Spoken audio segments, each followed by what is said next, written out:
तो भैया हम लोग सेक्सुअल रिप्रोडक्शन पढ़ रहे थे।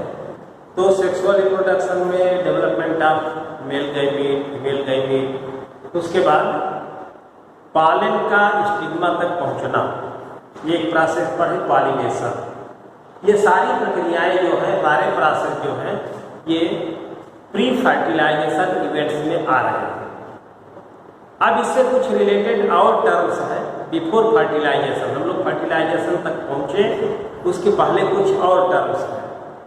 हम जानते हैं कि जो इनब्रीडिंग होता है, इनब्रीडिंग का मतलब कि सेम टाइप के प्लांट्स हो, उसी का पालन उसी में, उसी के स्टिग्मा पर जाए, सिमिलरिटी होगी, तो उस कंडीशन में ये कहा जाता है कि there is no genetic variability, self pollination do not create the development of new character. Variation नहीं आते, इसलिए इवोल्यूशन के पॉइंट ऑफ व्यू से ये कमजोर होता है। इसी को और कहें तो इनब्रीडिंग डिप्रेशन कहते हैं। होमोजाइगोसिटी आ जाती है तो प्रोडक्टिविटी पर असर पड़ता है, तो उसको बोलते हैं इनब्रीडिंग डिप्रेशन। उस इनब्रीडिंग डिप्रेशन को दूर करने के लिए ये जरूरी है कि वेरिएशन आए। वेरिएशन आने के लिए क्या है कि दो अलग अलग तरह के पौधे स्पीशीज सेम हो, लेकिन दो प्लांट का जब जीन मिलेंगे तो कुछ नया कैरेक्टर या वेरिएशन डेवलप हो सकता है। तो ऐसा कहा जाता है कि nature has provide some devices to the plant that encourage the cross pollination and discourage the self pollination. Cross pollination को बढ़ावा देने वाले और इसको जो है सेल्फ पॉलिनेशन को डिस्करेज करने वाले, उनको कहा जाता है आउटब्रीडिंग डिवाइसेज। ये पॉजिटिव डिवाइसेज हैं जो प्लांट के अंदर पाई जाती हैं। तो इसमें क्या क्या हो सकता है? पहला डेफिनेशन में दिया, कहा गया कि पॉलन मैच्योरिटी, पॉलन रिलीज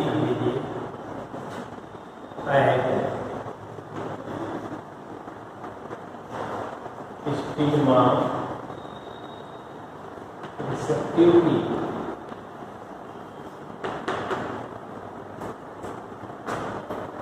दूसरा location of male female flower.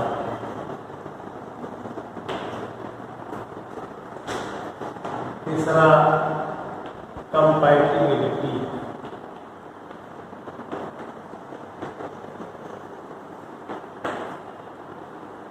चौथा प्रोडक्शन।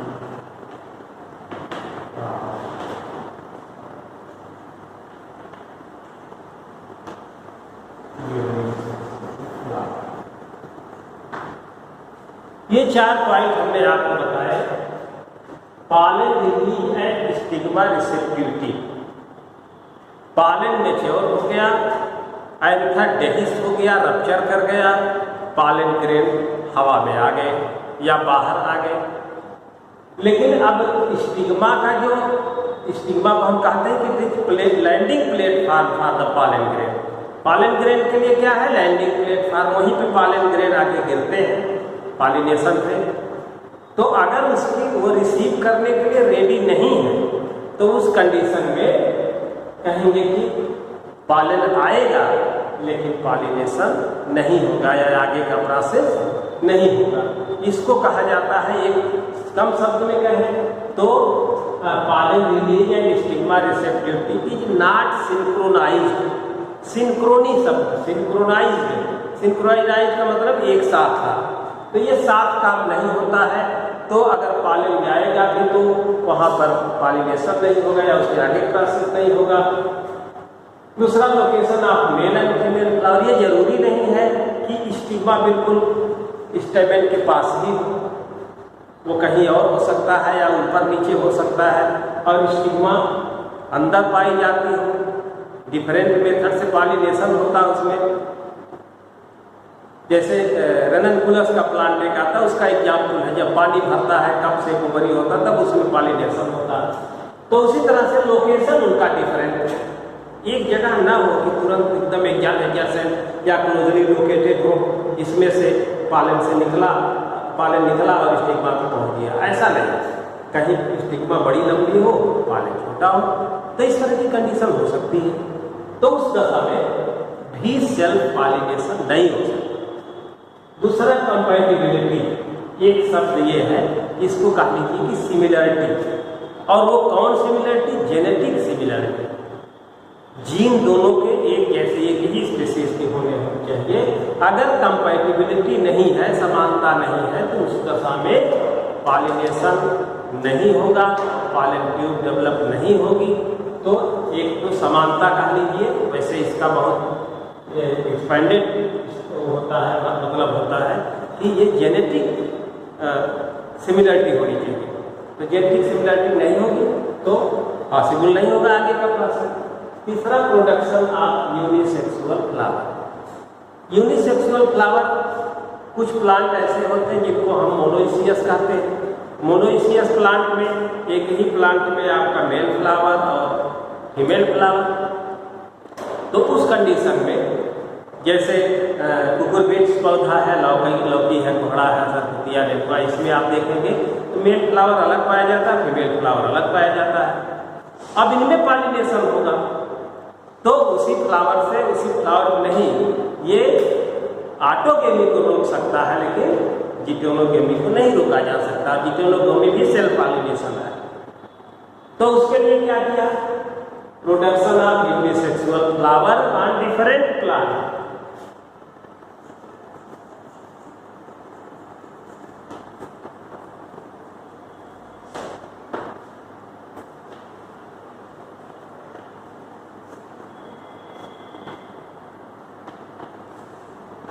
कैरी का पपाया, पपीते का पौधा है, देखिए मेल अलग होगा, फीमेल अलग होता है।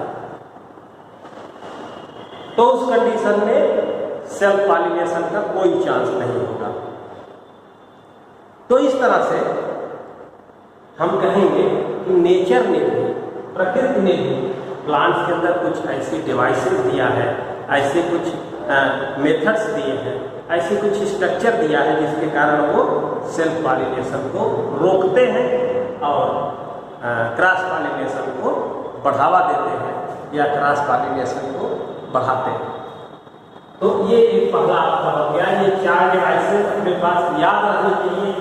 चारों कंडीशन कैसे वो क्रॉस पॉलिनेशन को बढ़ावा देता है। एग्जाम में भी क्वेश्चन पूछा जाता है। दूसरा पार्ट हो गया, जो पॉलन आ ही गया तो आने के बाद किसी का पॉलन आ जाएगा स्टिग्मा पे और उसका आगे का प्रोसेस हो जाएगा, तो ऐसा नहीं है। इसलिए कहा गया पॉलन पिस्टिल इंटरैक्शन। पिस्टिल पे अगर पॉलन आता है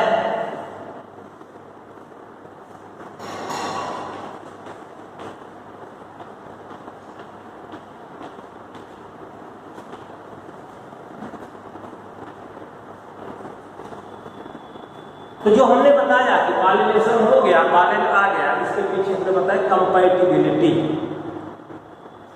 अब वो कहा जाएगा कि अगर कंपैटिबल है तो उसको कहेंगे राइट टाइप पॉलन, और इनकम्पैटिबल है या समानता नहीं है, जेनेटिक समानता नहीं है, तो उसको हम बोलेंगे कि ये इनकम्पैटिबल या रॉन्ग टाइप का पॉलन है। Then if the pollen is wrong type, then stigma reject this pollen and do not allow to develop the pollen tube. Pollen tube development को allow नहीं करती। और if it is right type means compatible pollen, then it recognize the compatible pollen. इसके अंदर ability होती है, it can recognize the compatible and incompatible pollen. तो इनका रिकॉग्निशन करती है, उसके बाद कंपैटिबल है तो उसकी पॉलन ट्यूब की ग्रोथ को अलाउ करती है, अदरवाइज रिजेक्ट कर देती है। Then here the different biologist explain that there is some chemical dialogues between the pollen and pistil. Stigmatic tissue और पॉलन के बीच में एक केमिकल डायलॉग होता है। डायलॉग का मतलब होता है बातचीत, और वो बातचीत कैसी होती है? केमिकल होती है। कुछ केमिकल का ये रिलीज करता है, कुछ वो रिलीज करता है, जिससे वो आपस में आइडेंटिफाई कर लेते हैं कि अपने ग्रुप का है, अपनी सिमिलरिटी है, जेनेटिक सिमिलरिटी है कि नहीं है। तो उस दशा में वो उसके ग्रोथ को अलाउ करते हैं। तो ये जो विशेष बात है कि स्टिग्मा सभी पालन को अलाउ नहीं कर देती है घर में जाने के लिए। जैसे आपका कोई अपरिचित आएगा तो आप अपने घर में उसको नहीं घुसने देंगे, आपके बिरादरी का है, रिश्तेदार है, तो उसको अंदर जाने देंगे। ठीक उसी प्रकार अब वहाँ आप अपने ओरल टॉकिंग करते हैं, मुंह से बात करते हैं, यहाँ पर क्या होगा, केमिकल टॉकिंग होती है, केमिकल डायलॉग होता है, सेम उसी तरह से है। इसके बाद अगर पालन कंपैटिबल है, उसके अंदर सिमिलरिटी पाई जाती है, उस दशा में अगला स्टेप होता है ग्रोथ ऑफ पालन ट्यूब। पालन ट्यूब जो निकलता है उसमें आपको बताया कि 2 सेल स्टेज या 3 सेल स्टेज में वो रिलीज होता है, वो आकर के स्टिग्मा पे जमा हो, पालन ट्यूब के ऊपर लेयर पाया जाता है जिसको हम बोलते हैं एक्साइल, ये है इंटाइल।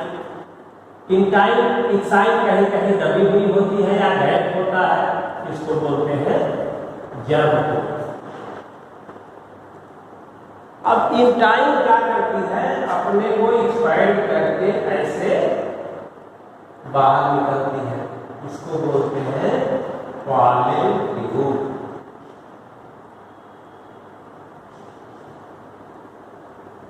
अब जब 2 सेल स्टेज में होगी तो इसका जो जेनेरेटिव न्यूक्लियस है वो डिवाइड होकर के 2 गैमीट बना देता है और वो पालन ट्यूब में आ जाता है। 2 गैमीट लिए हुए पालन ट्यूब अंदर बढ़ता है।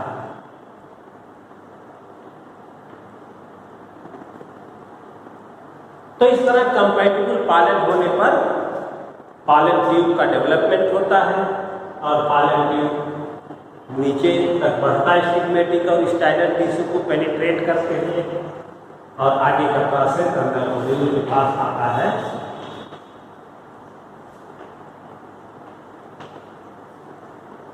तो वो यहाँ तक पालन ट्यूब की ग्रोथ हो गई। क्या करेगा, पालन ट्यूब नीचे आएगा, उसके बाद 2 गैमीट होंगे, 2 मेल गैमीट होंगे, जिसका डिवाइड नहीं हुआ है, बाद में डिवाइड हो जाता है, या तो कई जगह पर 3 सेल स्टेज जो 40% प्लांट है उनके अंदर 3 सेल स्टेज वाला हो जाता है। तो पालन ट्यूब आगे बढ़ती है, स्टाइनल टिश्यू पेनिट्रेट करते हुए 2 मेल गैमीट लेकर नीचे की तरफ मूव करती है, तो पालन ट्यूब की ग्रोथ होती है। अब इसमें एक चीज आपको बताया गया है, inbreeding depression, self pollination or cross between the 2 individual organism for several generation. उसी मेंबर्स को बार बार अगर हम उसको क्रॉस कराते हैं या बाइंडिंग कराते हैं या प्लांट में पॉलिनेशन कराते हैं तो उस कंडीशन में इनब्रीडिंग हो जाता है, यानी उसकी प्रोडक्टिविटी और कैरेक्टर दोनों में रिडक्शन आ जाता है, कमी आ जाता है। तो इसको कहा जाता है inbreeding depression. Then to prevent the effect of inbreeding depression और causes of inbreeding depression another technique is used, that is called artificial hybridization. In artificial hybridization, 2 parents are selected. 2 flower select कर लिए गए,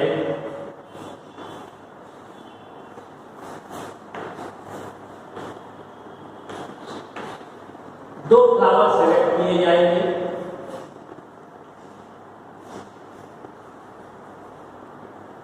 और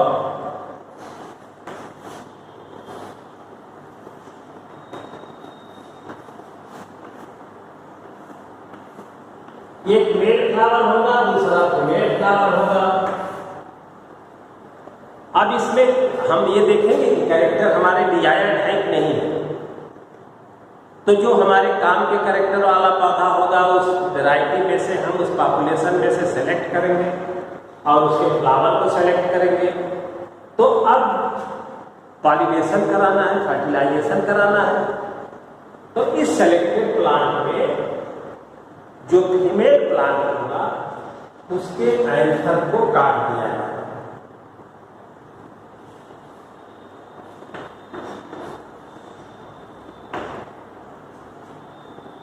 anther को हम remove कर देते हैं और जब एंथर को रिमूव कर दिया गया तो विदाउट एंथर हो गया। और ये प्रक्रिया removal of anther from flower, removal of anther from flower, ये कहलाता है इमैस्कुलेशन।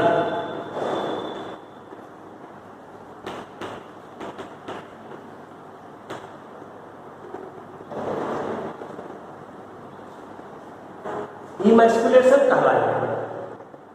क्या हो गया emasculation? Removal of anther from the flower, female flower जिसको आपने सेलेक्ट किया है उस फीमेल फ्लावर से एंथर को रिमूव करना, तो उसको कहते हैं इमैस्कुलेशन। क्यों किया जाता है? क्योंकि कहीं इसी का एंथर हट जाए और इसका पॉलन ट्यूब जाके यहाँ पर किसी माध्यम से पहुंच जाए, तो हमको तो सेल्फ पॉलिनेशन कराना नहीं। ये क्या हो गया? डैमेज हो गया। अब इसको और ज्यादा अनवांटेड पॉलन से कैसे बचाया जाए? समय खराब है, बचत कैसे किया जाए, इसकी सिक्योरिटी कैसे मेंटेन की जाए, इसके साथ कोई शरारत न करे। तो उस कंडीशन में इस फ्लावर को, पूरा फ्लावर ही हम पॉलीथीन बैग से बांध देते हैं। एक पॉलीथीन बैग में इस फ्लावर को बांध देते हैं। अब अंदर कोई अनवांटेड अनडिजायर्ड पॉलन नहीं जा सकता। इस प्रोसेस को बोलते हैं बैगिंग।